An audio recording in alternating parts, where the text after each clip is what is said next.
কোটায় চাকুরি পেলেন উপদেষ্টা নাহিদের বোন ফাতেমা তাসনিম। তথ্য ও প্রযুক্তি উপদেষ্টা কোটা আন্দোলনের সমন্বয়ক নাহিদ ইসলামের বড় বোন ফাতেমা তাসনিম চাকুরি পেয়েছেন বিশেষ বিবেচনায়, জানিয়ে সামাজিক যোগাযোগ মাধ্যমের সমালোচনার ঝড়।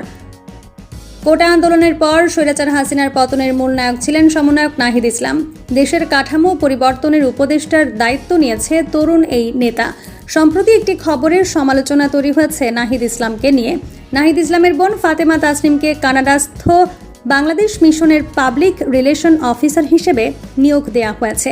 মূলত তাকে কানাডাস্থ বাংলাদেশ মিশনে সম্প্রতি চাকরিচ্যুত মিথিলা ফারজানার স্থানে নিয়োগ দেওয়া হয়েছে। 3 বছরের মেয়াদে ফাতেমা তাসনিম এই চাকুরি পেয়েছেন।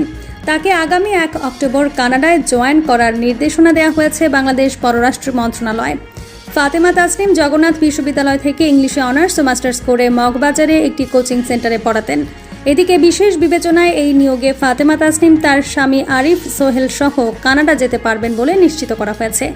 এই নিয়োগপত্রে ফাতেমা তাসনিম টরন্টোতে বাংলাদেশ মিশনের ভাড়া করা বাসা, ড্রাইভার সহ গাড়ি ছাড়াও প্রতি মাসে 6,000 কানাডিয়ান ডলার বেতন পাবেন। তবে খবরটির সত্যতা কতটুকু তা জানা যায়নি, হতে পারে এটি একটি গুজব।